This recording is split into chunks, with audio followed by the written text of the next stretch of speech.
13 ದಿನಗಳ ಕಾಲ ಸಾರ್ವಜನಿಕರಿಗೆ ದರ್ಶನ ನೀಡಿದ ಹಾಸನಾಂಬೆಯ ಉತ್ಸವಕ್ಕೆ ತೆರೆ ಬಿದ್ದಿದೆ. ಕೇವಲ 13 ದಿನದಲ್ಲಿ 22 ಕೋಟಿ ಹಣ ಸಂಗ್ರಹವಾಗಿದ್ದು 26 ಲಕ್ಷ ಮಂದಿ ತಾಯಿಯ ದರ್ಶನ ಪಡೆದುಕೊಂಡಿದ್ದಾರೆ.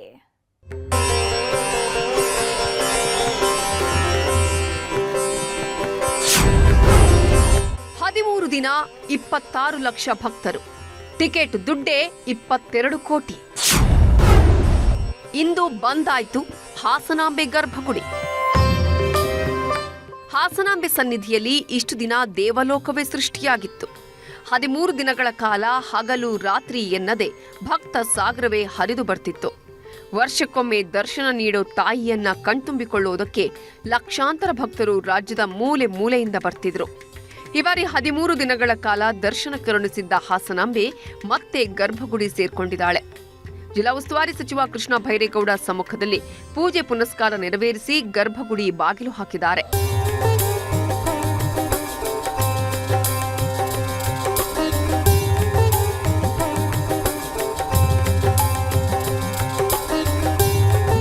ಇಷ್ಟು ದಿನ ಹಾಸನಾಂಬೆಯನ್ನ ನೋಡೋದಕ್ಕೆ 2 ಕಂಗಳು ಸಾಲ್ತಿರ್ಲಿಲ್ಲ.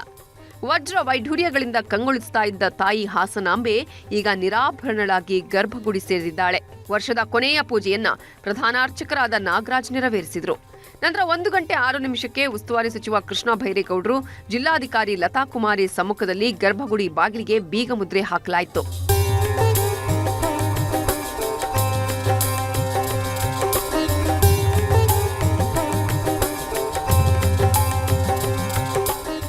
ಈ ಬಾರಿಯ ಹಾಸನಾಂಬೆ ಉತ್ಸವ ಇಷ್ಟು ಅಚ್ಚುಕಟ್ಟಾಗಿ ನಡೆದಿದೆ ಅಂದ್ರೆ ಇದಕ್ಕೆ ಪ್ರಮುಖ ಕಾರಣ ಸಚಿವ ಕೃಷ್ಣ ಭೈರೇಗೌಡ. ಸಾರ್ವಜನಿಕರ ದರ್ಶನಕ್ಕೆ ಹೆಚ್ಚಿನ ಒತ್ತು ಕೊಟ್ಟಿದ್ದ ಸಚಿವರು ವಿಐಪಿ ವಿವಿಐಪಿ ಸಿಸ್ಟಂಗೆ ಬ್ರೇಕ್ ಹಾಕಿದ್ರು. ಹಾಗಾಗಿ ಭಕ್ತರ ಸಂಖ್ಯೆ ದುಪ್ಪಟ್ಟಾಗಿತ್ತು. 13 ದಿನದಲ್ಲಿ 26,12,000 ಭಕ್ತರು ಆಗಮಿಸಿದ್ದು ಹುಂಡಿ ಹಣ ಹೊರತುಪಡಿಸಿಯೇ ಬರೋಬ್ಬರಿ 22 ಕೋಟಿ ಆದಾಯ ಹರಿದು ಬಂದಿದೆ.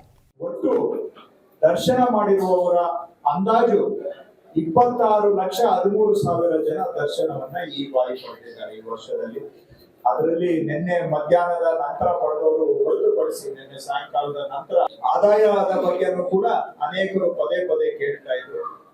ಅದನ್ನು ಕೂಡ ನಾವು ನೋಡಿದ್ರೆ ಈ ವರ್ಷ 21,82,00,000 ಬರೀ ಟಿಕೆಟ್ ಮಾರಾಟದಿಂದ ಆದಾಯ ಬಂದಿದೆ. ಸಾರ್ವಜನಿಕರಿಗೆ ಹಾಸನಾಂಬೆ ದರ್ಶನವನ್ನ ನಿನ್ನೆ ಸಂಜೆಯೇ ಕ್ಲೋಸ್ ಮಾಡಲಾಗಿತ್ತು.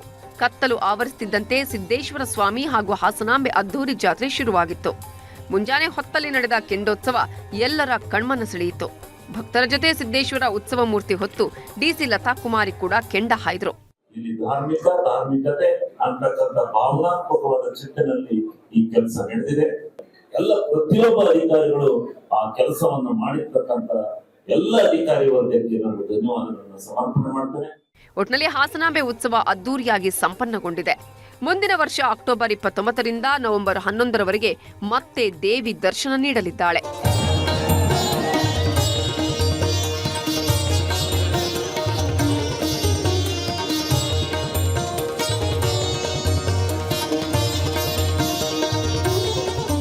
ಕೃಷ್ಣ ಇಬೀಡು, ನ್ಯೂಸ್ 18 ಹಾಸನ.